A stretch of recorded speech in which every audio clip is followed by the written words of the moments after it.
Morning. काल आपल्या चॅनलवर पहिला व्हिडिओ मी पोस्ट केला होता ज्यात मी माझं इंट्रोडक्शन दिलं होतं की मी ह्या चॅनलवर काय करणार आहे. आणि आज मी माझा पहिला डेली व्लॉगिंगसाठीचा माझं मॉर्निंग रुटीन इन शॉर्ट मी थोडंसं शेअर करण्याचा प्रयत्न केलाय. मी छोट्या छोट्या क्लिप्स बनवल्या आहे आणि त्याचा एक व्हिडिओ मी तुमच्या समोर आता पोस्ट करणार आहे. कसा वाटतोय तुम्हीच मला सांगा, जमतंय की नाही तेही सांगा, काही करेक्शन्स वाटत असतील तर ते पण सांगा. चला बघूया आज मी माझं सकाळचं मॉर्निंगचं रुटीन कसं असतं ते. Stay tune. आज सकाळी कोवळ्या उन्हाची अपेक्षा होती, पण आला धो-धो पाऊस. मग काय, मॉर्निंग रुटीन तर चुकलं. आज मॉर्निंग वॉकला नाही जाता आलं, म्हणून घरच्या घरीच जे आपलं नेहमीचं रुटीन आहे ते फॉलो केलं. जिरं ओव्याचं कोमट पाणी घेतलं, त्यानंतर रात्री भिजवलेले अंजीर बदाम खाल्ले.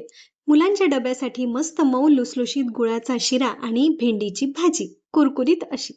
मेनू दोघांच्याही आवडीचा होता, त्यामुळे माझं काम सोपं झालं. जनरली माझ्या मुलांच्या बाबतीत ही भाजी आवडत नाही, ते आवडत नाही असं काही होत नाही, कारण ते जे दिलं ते आवडीने खातात. मुलं शाळेत गेल्यानंतर मग घर अगदी शांत होतं. सकाळची जी गडबड असते ना, ही प्रत्येक आई अनुभवते, मग ती आई वर्किंग असो किंवा गृहिणी असो.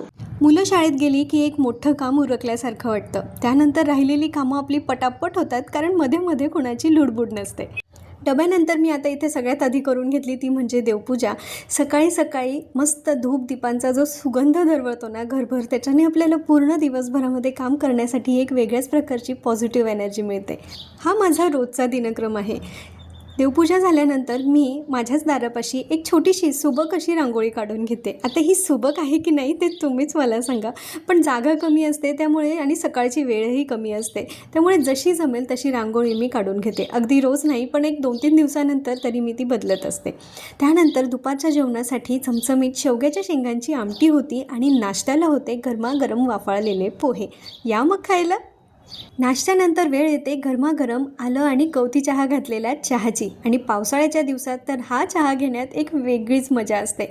हा चहा पाहून कुणाकुणाला चहा पिण्याची इच्छा झाली मला कमेंट करून नक्की सांगा. त्यानंतर कपमध्ये मस्तपैकी गरमागरम चहा घेतला आणि माझ्या बाल्कनीतल्या माझ्या इटुकल्या पिटुकल्या झाडांसोबत बसून तो एन्जॉय केला.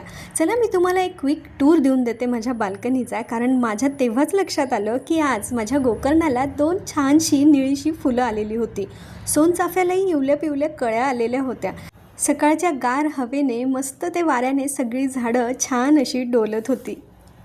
ह्या माझ्या काही कुंड्या आहेत ज्या मी माझ्या हॉलच्या बाल्कनीमध्ये लावलेल्या आहेत. त्यात केळी पण आहे बरं का, आणि हो, ब्रह्मकमळही आहे, त्याला आता कळी पण आलेली आहे.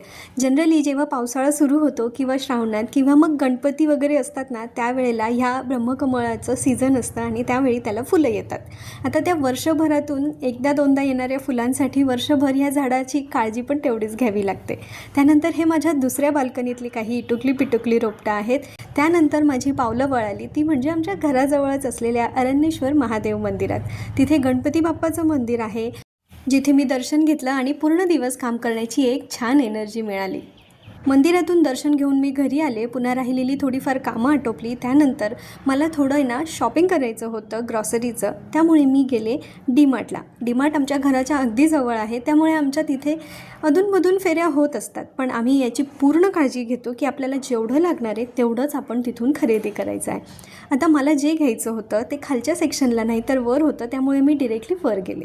मला माझ्या मुलीसाठी काही शॉपिंग करायची होती आणि म्हणून मी तिकडे गेले होते, पण मला माझ्या मनासारखं काही मिळालं नाही आणि मी तिलाही सोबत घेऊन गेले नव्हते, त्यामुळे मी खूप जास्त कन्फ्यूज होत होते आणि म्हणून मी जास्त वेळ काही तिकडे वाया घालवला नाही आणि मी सरळ डीमार्टमधून निघून आले. आल्यानंतर मला जाता येता एक पाणीपुरीवाला दिसला होता, पण मी माझ्या मनावर कंट्रोल केला आणि पाणीपुरी न खाता घरी येऊन पेरू खाल्ला, कारण मला खूप जास्त भूक लागली होती. तर असा होता माझा आजचा दिवस. तुम्हाला कसा वाटला मला कमेंट करून नक्की सांगा. अजूनही सबस्क्राईब केलं नसेल तर चॅनलला नक्की सबस्क्राईब करा, छान छान कमेंट्स करा, लाईक करा आणि शेअर करा. भेटूया पुन्हा अशा एका नवीन छानशा व्हिडिओमध्ये. तोपर्यंत खुश राहा, आनंदी राहा. आयुष्य खूप मस्त आहे, मस्तपैकी जगत राहा. पुन्हा भेटूया. धन्यवाद.